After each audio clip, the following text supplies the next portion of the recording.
Okay, good afternoon, everyone.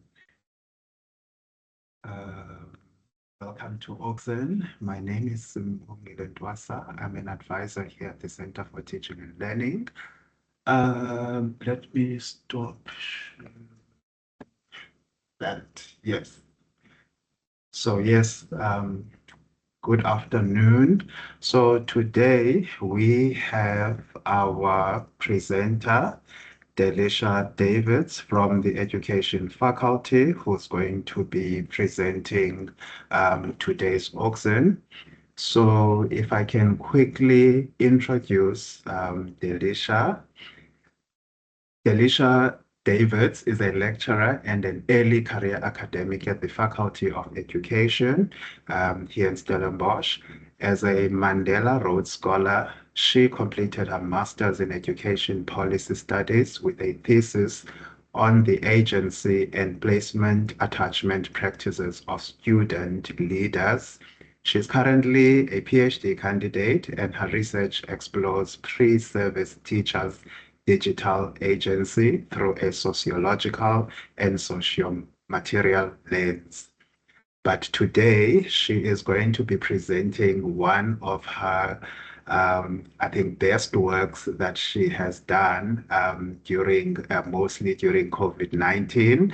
And that was to learning to let go, pedagogical courage and uncertainty with escape room pedagogies. Delecia, are you ready? Thank you, Sam. Just checking if you can hear me. Yes, I can. Thanks so much. Thank you. No one has ever described this as my best work, but I think it probably is at this point in time. It is also a project that I often describe as the thing that does not want to let me go. So I'm really, really honored to be able to share with you today work that really started in 2021.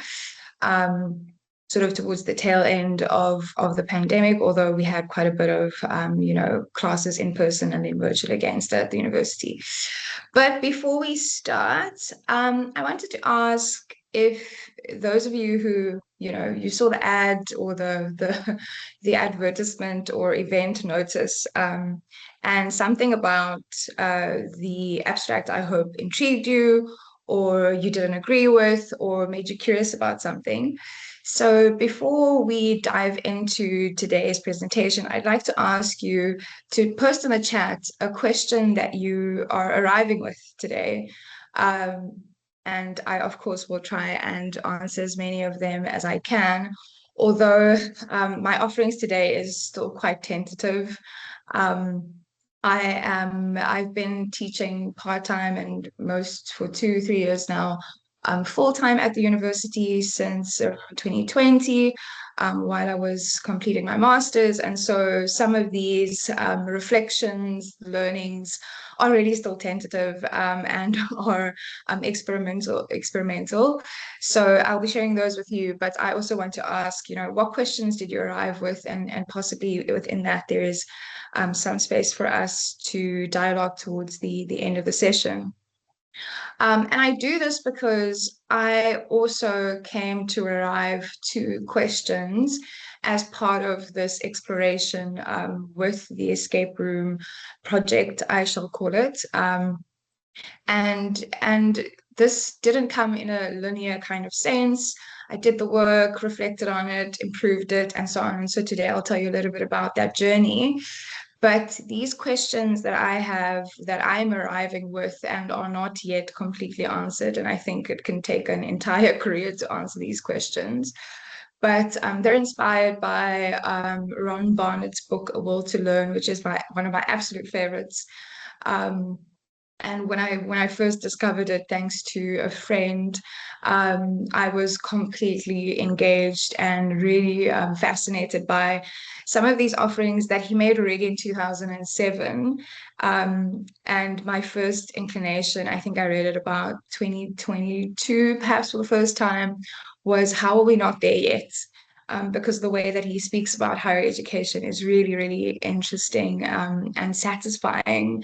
And I hope that we can live in a world where that kind of pedagogy actually exists. But for now, the questions that I've come to, inspired by him, are around the pedagogical possibilities and then responsibilities, particularly on the part of the lecturer, in an uncertain and turbulent world. And who or how do I need to become as the person who walks alongside these students? Now, I'm in the Faculty of Education, and one of the first modules I taught part-time was practical learning, which is really the science of sort of teaching and learning within the subjects that the pre-service teachers go to school with. And one of the first things that was also striking for me there was the definition of assessment. And if you sort of take it back, it means to sit beside. And assessment at this point in time it's not possible for us to really go through that kind of metaphoric understanding and really literal sitting with students. But I think it's a helpful idea to think about the kind of character that one has to have, or the kind of imagining that you can strive for in assessment, and then of course teaching and learning as it accompanies that. So these are kind of the questions that I'm coming in with. I'm going to give you half answers, some thoughts, and hopefully we can get to some kind of collective understanding towards the end, and then, see where it takes us from there. So I imagine that some of you were particularly interested in the escape room part. So how does this work? What is it? And where does it come from? And how could I perhaps use it in my class? And then some of you might have been intrigued by the more, let's call it the softer kind of philosophical reflections that comes with the teaching and learning. So I'm going to try and address a little bit on both sides today. I definitely will not do this topic complete justice. But within the time constraints, I really want to share the inspiration for this project, which was in COVID. It is probably the only gift that COVID left me with. And at the time, I was teaching environmental education, and I normally would do a field project with the first year students so that they go out into the space, do some collaborative work with one another, some problem-based learning, and then come to some sort of conclusion after their field project. Now in COVID, we couldn't do that. And at some point, I also watched this really interesting movie around escape rooms. And I was really just propelled to use this at some point in my experience. And then so, the universe aligned. And I really needed to do something different with these students in their first year of environmental education, which then enters the educational escape room. Now, for those of you who are interested in horror movies, I can recommend all three of them. But they, of course, are not as gory when you implement them in educational spaces, but they are entertaining nonetheless. Now, escape rooms are live action team-based games in which players encounter challenges in order to complete their mission. At the time of implementing the escape rooms in my own class, there wasn't much literature on it. As you can see, Veldkamp, who's really a prominent scholar in terms of escape room pedagogy, she's from the UK, only started releasing work in the late 2020s. And I first actually saw the idea of an escape room from the Stanford D School. I had been following their work for a while. They introduced the idea of the deeper learning puzzle bus. And they were really trying to think differently about standardized assessment and how one can assess learning without having these kinds of sit-down tests where everyone is tested in the same way. And of course, they're also thinking about what kind of other dispositions, values, skills can one assess when you go beyond the test. And that's where I first saw the escape room idea. And then obviously later on, as I started thinking about this as scholarship, I then went into the literature. But now, escape rooms are generally recreational games, but they are more increasingly being used in teaching and learning, literally from primary to higher education. A lot of work done in sort of the leadership space or the co-curricular space in higher education. And also in nursing, there are a few applications as well as engineering. Now, these look different, and most of the escape rooms in general have been done in a physical sense. And my application started as physical, but then it was necessitated to turn it into a digital escape room. So I had started that year with the intention to actually test this escape room in the environmental education class, but I had the intention of doing it in a physical sense. But then there was another lockdown level, and we couldn't have class for a few weeks. And we had already begun the sort of intervention, this test that I wanted to do. And now I was sitting with a crisis of like, how do I continue this? Do I scrap the project? Do I let them do something else to make up their marks? But I was really determined to test this. And then I searched for in the internet, and YouTube teachers are very generous. And so I found some ways in which one could take the physical escape room idea and actually put it into a virtual space. I was also lucky because people were trying to find ways to entertain themselves during the COVID-19 pandemic. And so more and more companies actually started doing these entertainment-based games online. So those of you who might know, we have an actual physical escape room in the Stellenbosch Mall, the Eckestad Mall, which of course they couldn't operate at the time. So companies similar to theirs actually brought some of their things online in very different ways, but of course it was still quite entertainment-based. Now, what was really interesting was once we had done this in 2021, I designed an escape room first for my students because I had no idea how to do this before. So I thought if I expect them to do it, I have to first at least try and learn it and see where the snags are, where are the things that they would need to troubleshoot. So I practiced incessantly. I checked my links all the time. I'll show you in a moment what a virtual escape room looks like. But what was really interesting was then that the first round, they then had to play my digital escape room in class or virtually. So some of them came into the class and sat, socially distanced from one another and huddled over a laptop that they would bring themselves, so one per group. And some students were at home or in different spaces on campus. And on a Teams meeting, I was then the puzzle master guiding them through this kind of escape room puzzle.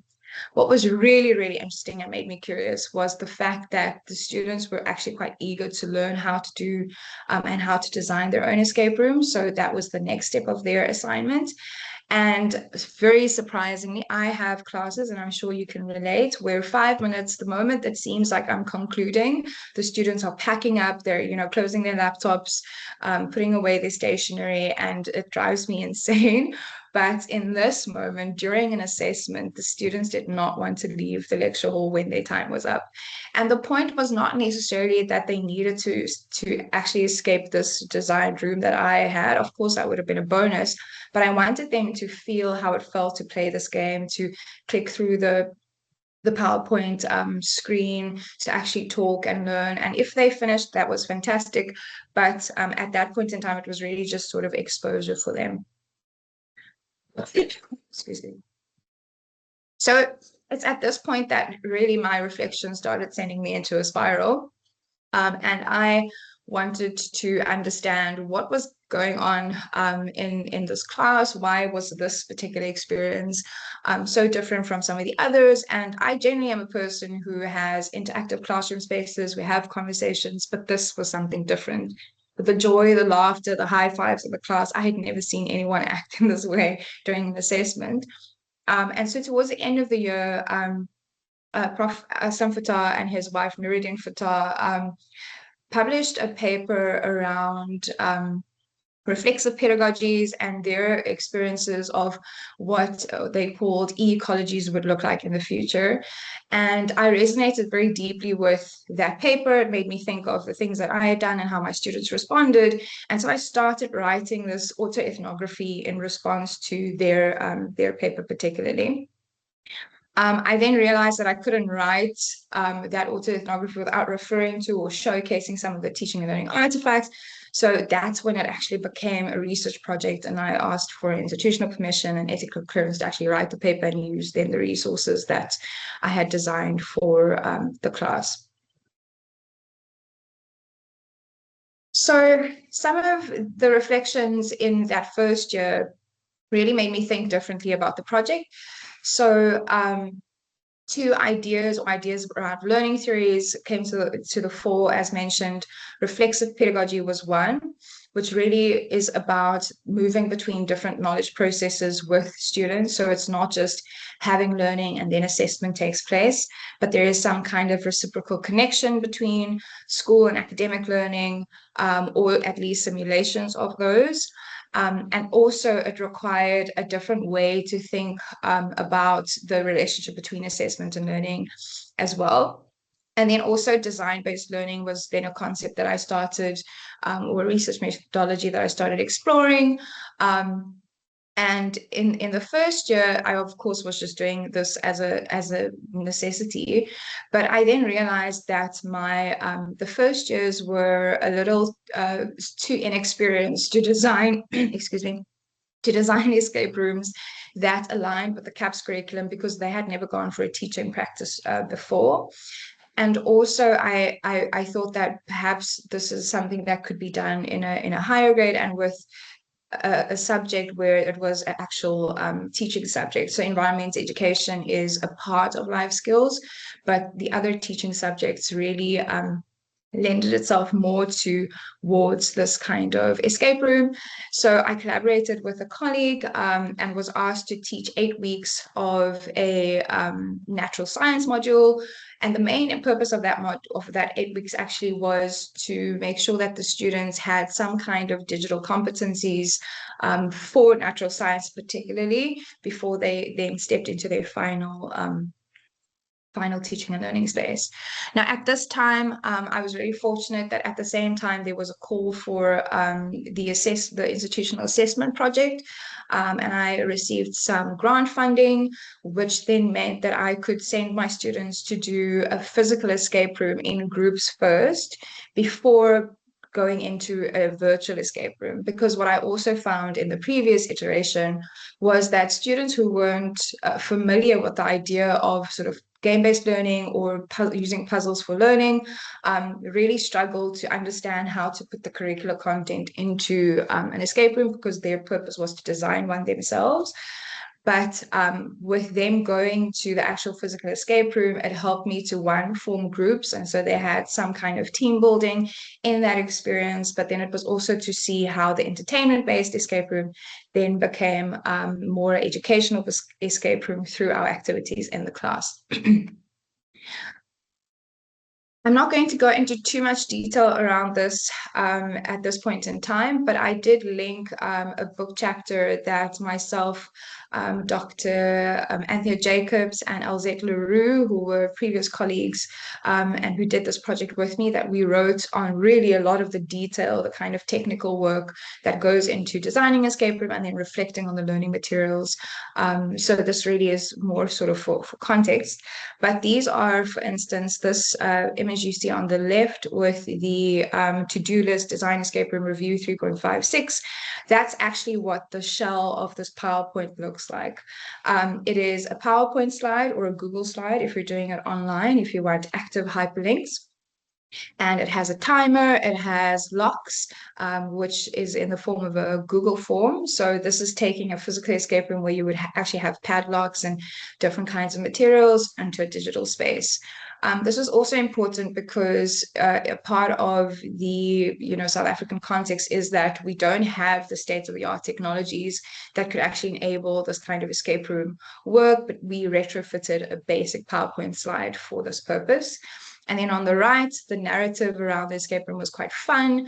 I had in this one I designed, I said to the students that I am missing. So your lecturer, Delecia, is missing. She had burnt all the tests. The dean fired her. And they were then going to be locked up. Otherwise, they were about to protest, because I was a much loved lecturer at the time. So that was quite an immersive story for them to get in. And they couldn't write their final test or assessment before I was found. So that was the narrative. There was a video that accompanied this to really get them immersed in the game space. And then they, in teams, did this work. I particularly used the Stanford D School has its own, shall we call it, design booklet where you can use their resources. So I used most of the Stanford D School resources and adapted some of them for our purpose. But what this escape room activity or assessment actually entailed was quite a lot of things in this 8 weeks. So there was collaboration, communication, and problem solving. The students needed to do narrative development and video editing, which are part of how they design other curricular materials. They needed to align these with curriculum documentation, and there was some light graphic design. So that image was created in Canva, for example. They had to hyperlink documents. They had to work collaboratively online.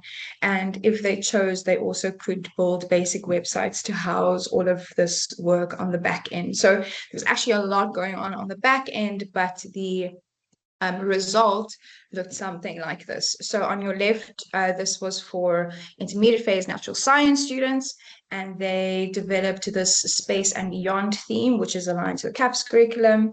And if you click around on a live escape room, there would be sort of hyperlinks that you can follow, and then you answer some puzzles related to the curriculum itself. And on the right-hand side here, you have one that's related to fire safety. And in the actual live version, that fire was really like embering in that sense. So these are student artifacts that were created by the students themselves across the 8 weeks. Part of what was really interesting in the second iteration is that I included quite a few reflective questionnaires for the students so that they could reflect on what they were learning themselves, if they could see linkages. I wanted to understand whether they thought that this would be a good way to actually assess students in their own teaching and learning spaces. And then also to learn about how they are learning in response to and with other students. So their own collaborative skills. How do they communicate when they share ideas? Do they wait for other people to sort of support their ideas, or do they take the lead? So that kind of learning was also important in between the actual designing of the escape room itself. Then at the moment, so what was really fun was to be able to test a hybrid escape room with Look of High School and the Media Foundation. We did a physical escape room in their what is called a hub. So at the school, they have this big classroom that they use for digital training. And we were allowed to create and turn this room into a escape room for learners. And we had both teachers, learners, and the general public engage in actually playing this science-based game. Worked on a theme around soccer because Lukov was particularly interested, or they are actually quite good in soccer in their high school. So we wanted to have a theme that resonated with them, and it had themes around cybersecurity and natural science, particularly, and some mathematics, which was part of the media curriculum. They focus a lot on cybersecurity, digital enablement, digital citizenship, and then, of course, the school curriculum. So myself and students who actually from the first cohort, so my 2021 students were involved in designing and then testing this room that was designed for other students. So it really came full circle last year in 2024 when I was really just guiding the process, but they did all the creative work. They designed the puzzles, they designed the graphics, cutting and pasting different kinds of things together that really created the kind of immersion that's required in a physical escape room specifically. I must say it is actually quite, it's more intense to design a physical escape room than it is to do a virtual escape room, although the two will give you different kinds of experiences, of course. At the moment, we are busy designing a short course on escape room pedagogy, particularly for higher education, and then also one for pre-service and in-service teachers, because at the moment I'm busy doing my PhD, so I have not had time to really integrate this into my own curriculum, because it used to be sort of these, I don't want to say add-ons, but we found a space in the curriculum and then tried it out for the past few years, as I have mentioned. But the idea is to actually integrate it into the curriculum around ICTs for learning, which is what I teach, or in the practical learning space, but that requires collaboration with other colleagues. But the idea is actually that it becomes part of our curriculum. But for now, we will test more of our learning materials in a short course space. So that will hopefully launch next year in 2026. And we also actually had a sort of escape room express version, which we did with some Finnish master students who visited South Africa as part of a DigiSteam project. So that's what we were busy with this year. And that's really on the kind of escape room space. In the slides, I'm not sure if we send the slides afterwards, but there is a little insert that the SABC did actually on the entire thing, which was really cool. As a young lecturer, I found it really interesting that the general public was interested in work that I was doing in the classroom. And that really sparked the idea around linking, teaching and learning, research and social impact in this kind of way, where we are testing it with learners as well, and hopefully eventually being able to upskill our in-service teachers with the kind of digital skills, and also game-based learning, which I'm sure that wasn't part of their curriculum when they were training to be teachers. So then really one of the things that was important for me in this journey was at some point this started out as an action research project, but then actually turned into a design-based research project, which the part that I will be talking about now is on linking my practice with research on learning, and then potentially at some point in the future offering improvements for theory as well. And so this is, I think, right now, after 3 years of implementation, where I am in thinking about what does this all mean? How does this relate to the other things that I do as part of my teacher role? And so what I'm about to offer is really sort of the reflections that happened in between these interventions, when I had time to sort of sit down, see through the different kind of literature, what was out there and what was really already giving language to some of my practice, and then being able to kind of be intentional and possibly replicate that in different settings as well.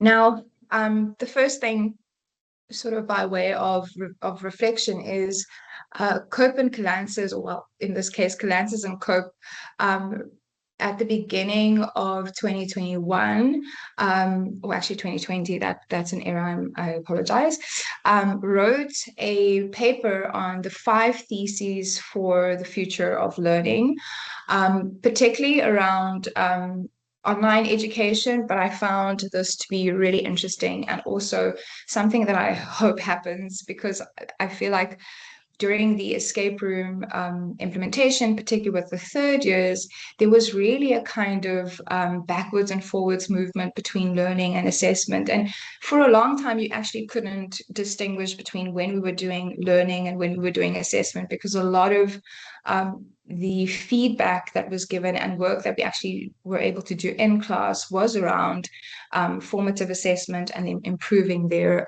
artifacts at the end. So they argue that in the not so old school, the relation between learning and assessment is linear. So you first have learning and then you have assessment. And part of this experience in the escape room was actually that gap is becoming smaller and smaller. And I would argue that it should be smaller and smaller, and particularly digital technologies in their argument make this possible. Also on assessment, because you have learning first and then assessment is often obviously judgmental and sort of backward looking or retrospective, where even someone like Fink, who's also one of my very favorite authors on assessment, talks about, assessing to assess forward, so forward-looking assessment, and what does that look like? And in the escape room project, that was really part of what we were trying to achieve, or eventually understood that I was achieving. And then also, I remember back to my undergraduate days, there was always this very big importance placed on the validity of assessment, to have to make sure that it is fair. So nothing new was generally covered in the assessment, particularly if it is a test, and learning was then an act of remembering instead of something different. Sorry. So one of the main insights for me from practice, and I think this was actually sparked also with conversations recently between Hanley Ardendorf and some other colleagues, was that the escape room pedagogies actually challenges predominant assessment cultures. Because what was really interesting was the pushback that I received from the students in the moments where the task was really uncomfortable and they were anxious because there wasn't the kind of certainty of what must I study for my test. Even though there was a rubric with clear criteria, there was still a lot of openness and flexibility and space for creativity in the task itself. And so the students were really asking me for a recipe, how do I do this well? How do I get 80% on this task? And that, of course, was kind of counterintuitive to what we wanted to achieve. But there was pushback on both of our sides. So I remember a particular story where the pre-service teachers just came back from practice teaching, and in one of the modules that I taught, they said to me, they're so frustrated because the teachers in schools don't want to try new things. That's what they said to me in the one class. And when I introduced this in their third year natural science class, the same student said to me, "But why are you making us do these new things?" And I said to them, you are actually quite hypocritical because you are being allowed a space where it is safe enough for you to fail, for you to try new things. And that is part of the learning process, but they were really, really anxious about this. Now, I've spoken about Barnett a lot, and these last few slides have him all over. Barnett actually makes a really interesting case about anxiety as being part of the higher education experience, and that it is our job as teachers to help our students to deal with anxiety more productively. But I mean, that's really a conversation for an entirely different lecture. And what was really, really surprising then was the kind of return that I saw in how students emailed, how other lecturers still to this day send me assignments where these pre-service teachers that had experienced this before are now submitting this kind of assignment as an innovative assessment for other modules. Also surprising through my PhD research, which was focusing on final year pre-service teachers from last year, when I asked them, what were any memorable teaching and learning moments, the escape room came up across all of the students, even 3-4 years after the fact. And then also a lot of them experiment with the escape room and teaching practice, some with lots of success, some with mentor teachers that don't support this kind of new intervention in their own space. And Barnett helps us to really understand a little bit about what happens here. And I'm not going to read this quote, but it is really just helping us to understand that how our students' will. So he argues for a student's will to learn, and that teachers and lecturers are a part of cultivating that, but that their will and their agency are influenced by the structure and culture of the place, of the institution, of the assessment cultures. And what I was asking them to do was very different from other moments in their entire teaching and learning experience in their 4 years or 3 years of teaching and learning that they had. For various reasons, but it really went against the grain, and it wasn't as certain as writing a test and getting the scope beforehand.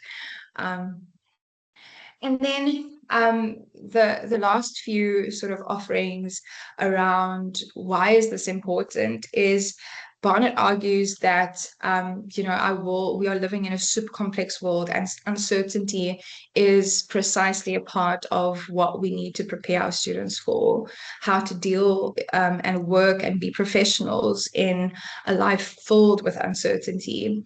And he says that a pedagogy of uncertainty must in itself be uncertain. And in this way, what I think now is coming to the fore for me is that it requires a curricular and pedagogic space. Now, space here is not a void, but it really is about giving students space to think, giving students space to try new things. And that space is held. It is asking us as lecturers to take on different dispositions of courage, dispositions that dances with risk, and that in itself is not easy. One of the most difficult things I had to do, or I did as part of the escape room experience, was to ask the students for feedback on the escape room that I had designed in order to help them to create theirs differently. So they would say to me that there was perhaps not enough time for them to finish all the puzzles, or that this puzzle should perhaps go into this, a different sequence. And that was really hard to do, particularly when, the model that I at least received when I was in my undergraduate was that your lecturer knows everything, and that they are the authority, and that they really, are experts in their field. And Barnett actually says it so beautifully, is that when we inspire our students, we can inspire them directly or indirectly. And that kind of indirect inspiration actually comes from the wisdom of knowing when to give space, of knowing when to ask, is my presence here in this pedagogic situation helping students, or is it hindering them? And then finally, on this idea of courage, I actually did a search just last night, and Elicit helped me here, where I was actually thinking of whether the idea or the phrase pedagogy of courage actually exists. And it is as new as 2024, although Cook draws on Biesta, who talks a little bit about risk-taking, talks about uncertainty and imagination, but according to a very quick search, she's the first person that actually talks about a pedagogy of courage. And it is really about embracing uncertainty, risk-taking, and imagination, both on the part of the lecturer, who has the freedom and the space to create and design these experiences for our learners. But of course, it also invites our students into embracing uncertainty, into risk-taking, and also using their imagination. Now, there are often a lot of pedagogical, there's barriers in adopting pedagogical courage, both from the institution. The question I always have with Barnett is, how am I supposed to do this pedagogy when someone wants, grades and grades from me at the end, when someone wants a 79 or 85? How am I supposed to enact this pedagogical courage to do things differently, to work with assessment in a way that sort of dances with learning and teaching? And so those are really questions that I sit with still, but I think that really does call for courage to enact it anyway. Oopsie, sorry. Then, in conclusion, I want to leave you with a few striking quotes from Barnett that I think I'm now going to put up on my wall. But one of my favorite ones, also from A Will to Learn, is the idea that inspiration cannot be taught, it must be caught. And for me, that really talks to our role as lecturers to model the kinds of behaviors that we want our students to enact as professionals in their discipline. And so I cannot say to a pre-service teacher, you need to be creative with your assessments and your materials, and I don't at least try to do the same. I spoke a little bit about being able to directly influence learners or students, and then doing it indirectly. Barnett says that, when we have the intention to inspire, it obviously doesn't mean that it will happen, but you probably have a higher chance of doing it if you didn't go out with the intention.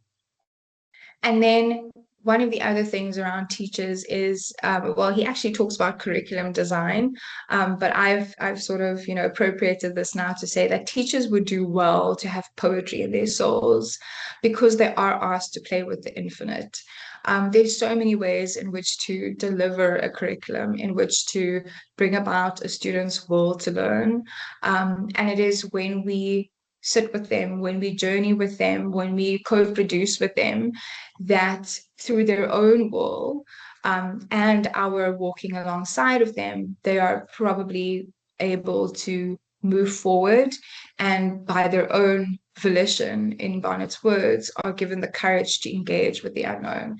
And that's the kind of student, pre-service teacher that I hope that we can send out into the world. And for me as a lecturer, as a teacher, I need to at least give them half of what I am expecting them to do. And so, in that way, for me, the escape rooms became a curricular and a pedagogic space that I designed and held, not by myself, but through the courageous micro acts of both teachers and taught of myself and my students. Yeah, so with that, I hope that there are some questions, but if there aren't any, I'm going to leave the slide on for a little bit. It's really just an invitation to dialogue or to reflect. Um, and I hope that you can engage with these questions when you have the space and the time to do so, if not right now. So thank you. Yeah, no, thank you. Thank you, Delecia. Wow, what wonderful work. And it sounds like a lot of work that you have done since 2021.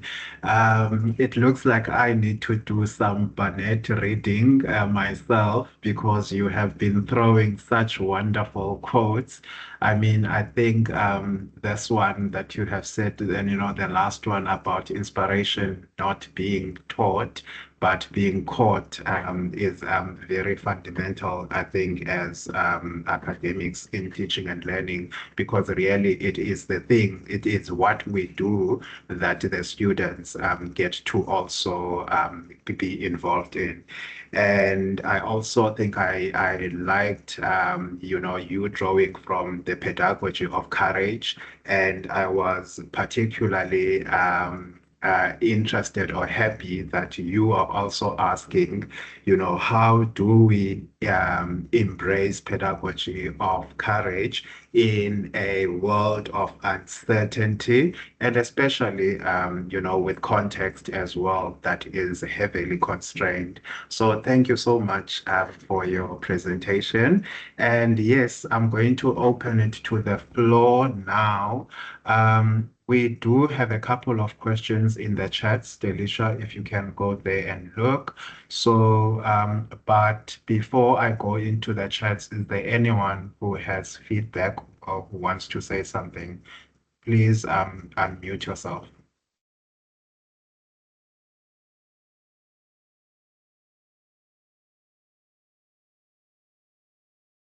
Okay, so I think we have the first question. I think that has been covered. Is it Mhm. gray? Um, there was a question around the digital escape room and what it is. So I think that has been covered. Then Hanley was asking how ready the students were in embracing the Mm. different ways of learning. Do you perhaps want to um, Yes, sure. Yeah, I think I did mention a little bit of it, but I think the students were ready in different degrees, and that depended on their own dispositions, and I almost want to say propensity to risk taking. The students I found, and this is sort of anecdotal, that did that knew how to do schooling, i.e., they were good at taking tests, they were good at remembering answers. Those were the students I found that struggled the most with this kind of open-ended tasks. And for me, that also points towards kind of the culture of learning and the culture of assessment. And we as lecturers, I think, we are pushing back against 18 years of schooling that also in general kind of tends to spoon feed our learners, tends to teach to the test, and that of course does not happen everywhere, but I did find that most of the students who were good at schooling were finding it very difficult to be creative, to not have a right answer, and for me that pointed towards a kind of assessment culture. Students who I feel, and again, sort of just from my own reflection, students who I had in other classes previously were also a little bit more open to this kind of work, because in smaller ways in other modules I would have introduced something new or something different. For instance, I always remember in the first week of environmental education, I ask questions and the students don't answer, and I would stand there and wait for someone to give an answer. Um, And of course, that was quite uncomfortable. But the students that then began to understand that, at least in my class, we did active learning, that they would be required to participate, they had an easier time, because I think that is also how, cultures are built. So I'm very sad at the moment that I don't teach across the years anymore, because I do think, that kind of reinforcement is useful. In a program like ours, and I know that's not the case for everyone. um, yeah. So, Sim, if you, I shall just, I'll go through the questions if that's fine. How can university introduce foresight and futures thinking in curricula to help lecturers and learners imagine, anticipate, and prepare for multiple futures? Sure, that's a tough one. I think I absolutely enjoy futures thinking work right now, particularly with the digital stuff. I'm really into speculative fiction, but it's not the norm, I think, in general. And so I have seen, at least at our university, that there is a kind of movement towards at least sort of entrepreneurial thinking and skill sets, which I think most of us would put futures thinking in that box. But I do think that your question points to that it's something that is required across the curricula, across disciplines, and that will really help us to deal with it, uncertainty more. So I think perhaps that needs to be a kind of institutional drive. But as with the escape rooms, it's something that I also I watched Feldkamp. She gave a lecture the other day, or a recorded lecture that I watched the other day. She was saying that escape rooms are one of the most in her sort of reading, one of the strategies that was the most bottom up that she's ever seen in terms of pedagogy. So no one rolled out a intervention, no government, no curriculum. And so, the kind of pedagogical courage that I would advocate for is to say, why don't you start in your space? And if your module already does that kind of work, why don't you invite another colleague to do that with you in a completely different discipline? So, I mean, the institutional kind of quarter is always great, but to test it in smaller ways and for you to do that work yourself is what I think I can offer right now. How do you manage the learning process before, during, and after? So does it not turn into just fun without understanding the knowledge process? Yes, absolutely. So some of the inside of the assessment itself, the escape room that I design, I actually do test their knowledge on different pieces of that was in my curriculum. So we did work on computer supported collaborative learning, and lots of other concepts that actually was assessed in the escape room that they had to do. The focus for me in this one was around their ability to design, to create, to collaborate, etc. So there was a constant kind of assessment, whether assessment for learning, as learning, in terms of their own self-reflections, and then of course there was a summative piece at the end where I actually did grade their rubric. So I think there was really a kind of movement, which I explained, and again the chapter in the book that I hope will be on the resources page really goes into the nitty-gritty of that. I show the kind of questionnaires that I used, and I actually unpack that in terms of how that helps with learning. So those who are interested can really take a read on that. I think you mentioned e-learning or something like that, where they offer tools like digital escapes, and if so, or something, yeah, please share the link. Okay, so you can look up Stanford D School. They have I almost want to say, a ready-made pack of resources that help you with puzzle design. They actually give some examples, and those are physical designs. If you want to go into the digital space, you obviously have to translate that for the digital. Happy to have a meeting and to share some of the ways in which we've actually taken some of that physical stuff into the digital world. For instance, they use, real physical maps where students have to plot and measure and line. You can use Google Mind Maps for that. You can create your own maps and, annotations and. So we've done some of that work in the teacher education space. But of course, it would be wonderful if we had a place where there's a myriad of resources that you can just go and click and change and do for your own purposes. How large, small is your classroom? Does this work for either? So thank you. That's a lovely question. My first year class was actually quite big. There were 220 students. And then obviously to have them in groups to do this was helpful, but the groups actually served a purpose. It was collaborative learning. That was the intention. So it did work really well, particularly when I had to design a digital room. The digital room works quite well for large groups. I've seen recently Feldkamp again. She has a paper out on escape boxes, which I am still going to discover and hopefully also, use in our space. So what they do with the escape boxes is the physical escape room.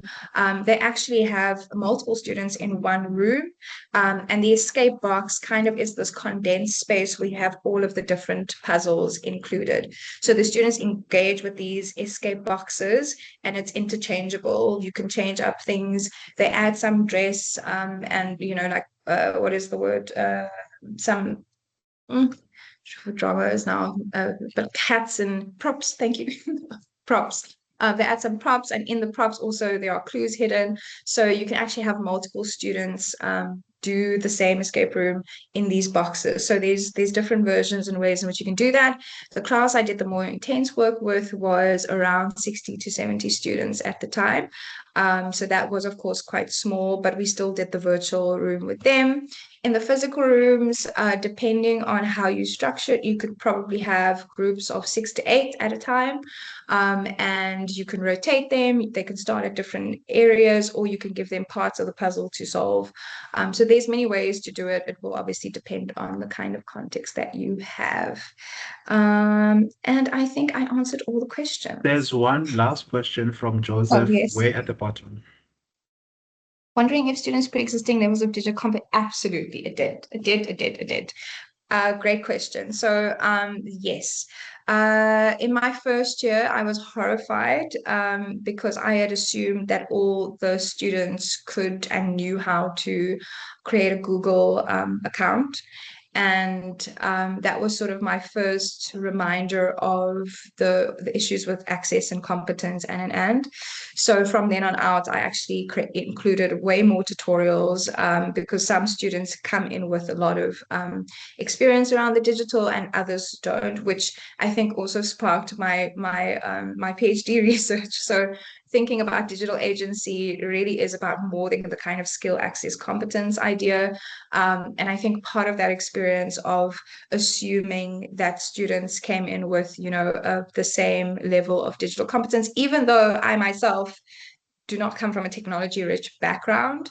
I was really horrified. It was one of those moments where my heart sank as a teacher. And I was like, how could I have had that oversight? But now I never, I hope I've never done it again. So yes, their pre-existing digital competence absolutely does make a difference, which is why in the third year space, I was really trying to help them to catch up, if you will, because some of them still hadn't had a lot of digital exposure, particularly when it came to designing learning materials. So it definitely had an effect. Yes. Yeah. Okay. Thank you so much. Thank you so much, Delecia. We have ran out of time, but if everyone wants or anyone wants to continue the conversation, I hope your email is available and you're willing to continue the conversation. But colleagues, can you please give Delecia feedback on our feedback form? I have put it on the chat. There is one specific question that asks if you want more information in the form of a workshop or some sort of a face-to-face conversation, so we can forward that to Delecia. Delecia, thank you so much for your time. Thanks to you, colleagues online as well. Have a Thank lovely you, day colleagues. forward. I appreciate your ears and your hearts. Thank you very much. Bye, everyone. Thanks, Delecia. Bye-bye.